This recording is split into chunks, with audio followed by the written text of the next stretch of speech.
Morning students. आज हम लोग क्लास 3 में आपका संचिता बुक पढ़ेंगे और इसमें जो है पेज नंबर 119 आप सभी बच्चे निकालें। हम लोग जो है पढ़ रहे थे क्या, हम लोग पढ़ रहे थे कि रेलवे स्टेशन पर थॉमस अल्वा एडिसन जब रहा करता था तो वहाँ पर जो है उसकी कानों में करीब 24 घंटा जो है क्या होती थी, तरह तरह की जो है ध्वनियाँ सुनाई देती थी और इस शोरगुल में रहने के कारण उसके कानों में खराबी आ गई थी। लेकिन वह जो है घबराया नहीं। जो साहसी होते हैं, जो उत्साही होते हैं, जो अपने इरादे के पक्के होते हैं, वह क्या करते हैं, वह जो है घबराते नहीं हैं, बल्कि वह प्रतिकूल और विपरीत परिस्थितियों में भी उन परिस्थितियों का सामना करते हैं और अपने कार्य में सफल होते हैं। यही कुछ ऐसी ही बातें आपका थॉमस अल्वा एडिसन के साथ थी और उसे अंत में क्या होता है, जब कान में खराबी आ जाती है तो घबराता नहीं है और वह अंत तक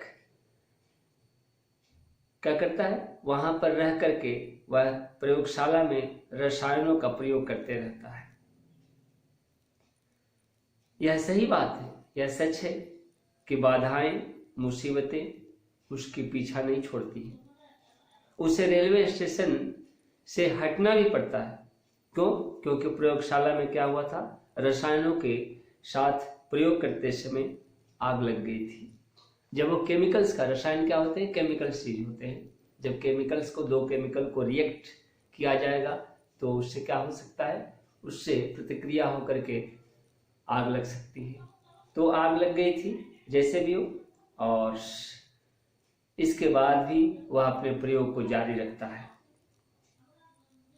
कहने का मतलब कि एडिसन की सबसे बड़ी विशेषता थी कि वह जो है लगनशील था, वह मेहनती था, वह धून का पक्का इंसान था और वह कभी कष्टों से घबराता नहीं था। शुभम ने उत्साहपूर्वक जो है पूछा, क्या पूछा, नाना जी से कि नाना जी, एडिसन के कौन कौन से आविष्कार किए, एडिसन ने कौन कौन से आविष्कार किए। नाना जी ने बताया, क्या बताया कि बेटा photograph, movie projector, battery, power station और सभी खोजों का श्रेय जो है किसको जाता है, इन सारे के सारे खोजों का श्रेय जो है एडिसन को जाता है। सारे की सारी खोज जो है, चाहे फोनोग्राफ का हो, मूवी प्रोजेक्टर हो, बैटरी हो, पावर स्टेशन हो, इन सभी का आविष्कार जो है एडिसन ने ही किया था। फिर अक्षिता बोलती है क्या, कि नाना जी, आज जिस संचार की दुनिया में हम एक दूसरे से संपर्क करते हैं, अभी की दुनिया क्या है, संचार की दुनिया है। हम जो है वेबसाइट के माध्यम से एक दूसरे के ध्वनि को सुनते हैं। वेबसाइट के माध्यम से अभी जो है ये ऑनलाइन का जो प्रक्रिया, जो कार्यक्रम चल रहा है, यह किसके थ्रू हो रहा है, यह संचार का माध्यम है। यह संचार के माध्यम का एक बेहतरीन उदाहरण है। तो अभी हम लोग जो है क्या, संचार के माध्यम का उपयोग कर रहे हैं इस कोरोना के काल में। तो आज जिस संचार की दुनिया में हम एक दूसरे से संपर्क कर पाते हैं, बिजली के विभिन्न उपकरणों का प्रयोग कर पाते हैं, क्या वह सब एडिसन की ही देन है? किसका क्वेश्चन है ये? तो अक्षिता का प्रश्न है। नाना जी बोलते हैं क्या, हाँ बेटा, तुमने बिल्कुल ठीक समझा। फिर क्या होता है, नाना जी फिर बोलते हैं, बच्चों, एडिसन अनेक मुश्किलों का सामना करके एक महान वैज्ञानिक बना।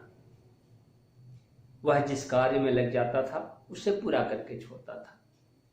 यह एडिसन की सबसे बड़ी खासियत थी, यह एडिसन की सबसे बड़ी विशेषता थी और ऐसी विशेषता आप बच्चों को अपने में लाने का प्रयास करना चाहिए। ऐसा गुण, ऐसी क्वालिटी को अपने में विकसित करने का प्रयास करना चाहिए। क्या कि हम जिस काम को करने जाएं, जिस काम में हम जो है हाथ बटाएं, उसको हम पूरा करके छोड़ें। तो जिस प्रकार एडिसन जो है किसी कार्य को अधूरा नहीं छोड़ता था,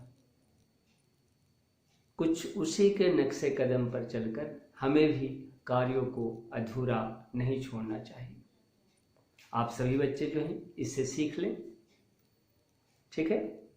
और एडिसन के नक्शे कदम पर, एडिसन के पद चिन्हों पर चलने का भरपूर प्रयास करें। निश्चित रूप से आपको सफलता मिलेगी।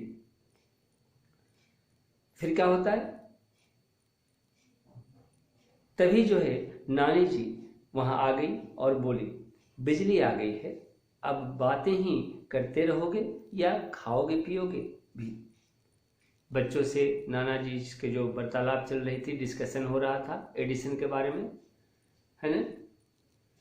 तो इसी डिस्कशन के क्रम में नानी जी का आगमन होता है। नानी जी आती है, कहती है क्या कह रहे, सिर्फ बातें ही तुम लोग करते रहोगे या कुछ खाओगे पियोगे। बिजली तो आ गई है, लाइन आ गया है, चलो और क्या करो, केक काटिए, है ना। तो केक काटने का समय हो गया है, नानी जी का कहना था। और इस प्रकार सभी बच्चे जो है थॉमस अल्वा एडिसन के बारे में जाने, उसके स्वभाव के बारे में, उसके नेचर के बारे में, किस तरीके से एडिसन जो है प्रतिकूल परिस्थितियों से जूझता रहा, किस तरीके से जो है वह आगे बढ़ता रहा और कैसे जो है एक शानदार उपलब्धि को अपने लाइफ में, अपने जीवन में वह प्राप्त किया। सभी बच्चे इससे भली भांति परिचित हुए। तो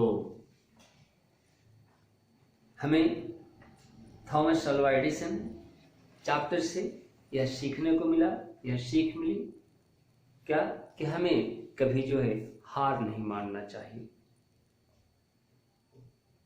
हमें धैर्यवान बनना पड़ेगा, हमें धैर्यशील बनना पड़ेगा, हमें धैर्य नहीं खोना चाहिए और अनवरत परिश्रम करते रहना चाहिए। अनवरत क्या हुआ, लगातार लगातार हमें जो है मेहनत करते रहना चाहिए जब तक कि हम अपने कार्य में सफल नहीं हो जाएं। जो भी कार्य हम कर रहे हों उसे अधूरा नहीं छोड़ें, हमें उसे जो है तन मन से, लगन के साथ, परिश्रम के साथ, जी जान के साथ, है ना, करना चाहिए ताकि हम उस कार्य में सफल हों। यह हमें इस कहानी से सीख मिली जो थॉमस अल्वा एडिसन नामक वैज्ञानिक के द्वारा सीखने को मिली। इस प्रकार हम लोग इस चैप्टर को समाप्त किए। आइए अब क्वेश्चन आंसर पर आते हैं। देखिए मौखिक क्वेश्चन दिया गया है कि शुभम क्यों प्रसन्न था। शुभम क्यों प्रसन्न था? तो शुभम इसलिए प्रसन्न था कि उसका जन्मदिन था और उसके जन्मदिन पर उसके दोस्त और बहुत सारे उसके रिलेटिव्स, सगे संबंधी आने वाले थे, यहाँ तक कि नाना और नानी भी आए, इसलिए वह क्या था, प्रसन्न था। दूसरा क्वेश्चन है आपका कि थॉमस अल्वा एडिसन कौन था। क्या लिखेंगे कि थॉमस अल्वा एडिसन एक महान वैज्ञानिक था, है ना, जिसने प्रकाश देने वाले, दुनिया को प्रकाश देने वाले बल्ब का आविष्कार किया। ग नंबर क्वेश्चन है एडिसन ने कितने वर्ष की उम्र में अखबार बेचने का काम शुरू किया। तो एडिसन ने 13 वर्ष की उम्र में अखबार बेचने का काम शुरू किया। और घ नंबर क्वेश्चन है, देखिए कि एडिसन के कानों में खराबी क्यों आ गई। तो क्या लिखेंगे कि रेलवे स्टेशन पर शोरगुल के कारण क्या होता है कि रेलवे स्टेशन पर रहने के कारण उसे दिन भर शोरगुल सुनना पड़ता था, जिसके कारण उसके कानों में खराबी आ गई। और लास्ट क्वेश्चन है आपका मौखिक का कि एडिसन को स्कूल से क्यों निकाल दिया गया। तो एडिसन को स्कूल से फीस न देने के कारण उसे निकाल दिया गया। तो ये था आपका क्या, मौखिक का प्रश्नोत्तर। नेक्स्ट जो है लिखित है कि नाना जी का उपहार देखकर शुभम ने क्या किया। तो नाना जी का उपहार देखकर शुभम क्या करता है, नाना जी का उपहार देख करके जो है शुभम बोला। पेज नंबर 117 पर देखिए क्या बोलता है, नाना जी अब तो मैं भी अपने दोस्तों के साथ खूब मौज मस्ती करूंगा। ठीक है, क्योंकि नाना जी क्या दिए थे उसको, शुभम को उपहार में साइकिल दिए थे। नेक्स्ट है क्वेश्चन ख नंबर कि एडिसन को अपने बाल्यकाल में किन कठिनाइयों का सामना करना पड़ा। किन कठिनाइयों का सामना करना पड़ा। तो जैसा कि हम जानते हैं कि एडिसन का जन्म जो है एक गरीब परिवार में हुआ था और एडिसन को बाल्य अवस्था में कुछ ऐसी कठिनाइयों का सामना करना पड़ा था कि उसके पास किताबें नहीं थी, उसके पास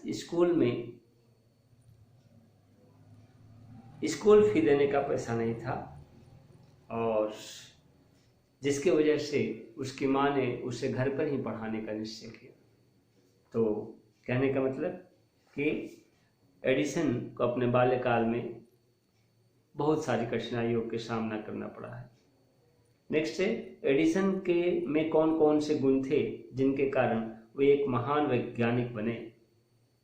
ठीक है, तो इसका जवाब क्या दिया जाएगा, इसका जवाब यह दिया जाएगा कि एडिसन में सबसे बड़ा गुण यह था कि वह जो है लगनशील था, वह मेहनती था, वह कष्टों से घबराता नहीं था, जिसके कारण क्या हुआ, जिसके कारण एडिसन एक महान वैज्ञानिक बना। घ नंबर क्वेश्चन है कि एडिसन ने कौन कौन से आविष्कार किए। क्या बोलेंगे इसके जवाब में कि एडिसन ने phonogram, movie projector, battery, power station और दुनिया को प्रकाश देने वाले बल्ब का आविष्कार किया। घ नंबर क्वेश्चन है, लास्ट अंगा नंबर है इसका क्वेश्चन कि एडिसन को रेलवे स्टेशन पर से क्यों हटना पड़ा। तो एडिसन को रेलवे स्टेशन पर से इसलिए हटना पड़ा क्योंकि रेलवे स्टेशन पर क्या हुआ था, रेलवे स्टेशन पर अचानक जो है प्रयोगशाला के रसायनों के साथ जो है प्रयोग करते समय आग लग गई, जिसके कारण क्या हुआ था, उसे स्टेशन छोड़ना पड़ा था। तो ये आपका हुआ मौखिक और लिखित प्रश्नोत्तर का डिस्कशन। नेक्स्ट है सही उत्तर पर सही का निशान लगाइए। जो सही उत्तर है उस पर निशान लगाना है। इस क्वेश्चन में देखिए पेज नंबर 121 पर पूरी दुनिया को रोशनी देने वाला महान वैज्ञानिक कौन था। नाम दिया गया है आपका Thomas Alva Edison, Michael Faraday, Isaac Newton. कौन होगा, तो थॉमस अल्वा एडिसन। ख नंबर क्वेश्चन है कि एडिसन की मां ने उसे कहाँ पढ़ाने का निश्चय किया। क्या आंसर होगा, दूसरे विद्यालय में, घर में, गुरुकुल में। ख नंबर होगा आंसर घर में। थर्ड वन है ग नंबर कि एडिसन की सबसे बड़ी विशेषता क्या थी। कम बोलना, घूमना फिरना, लगन और मेहनत। उसकी सबसे बड़ी विशेषता थी क्या, लगन और मेहनत। फिर से इधर आइए पेज नंबर 120 पर देखिए भाषा की बात में नई नई खोज करने वाला क्या कहलाता है। तो नई नई खोज करने वाला आविष्कारक कहलाता है, आविष्कार करने वाला, इन्वेंशन करने वाला। फिर जहाँ प्रयोग किए जाते हैं उसे क्या कहा जाता है एक शब्द में, तो उसे प्रयोगशाला। नेक्स्ट ग नंबर विज्ञान से संबंधित वैज्ञानिक। घ नंबर मेहनत करने वाला क्या होगा, मेहनत करने वाला, मेहनती। और लास्ट अंगा है जहां छपाई होती है, क्या हो जाएगा, छापा खाना। तो ये हुआ आपका क्या, भाषा की बात का प्रश्न उत्तर। तो इस प्रकार हम लोग प्राय प्रत्येक क्वेश्चन आंसर का डिस्कशन किए। नेक्स्ट डे इसका आंसर जो है आपको पीडीएफ में मिलेगा। आज के लिए इतना ही, नेक्स्ट डे मिलते हैं डियर्स अगले चैप्टर के साथ। धन्यवाद।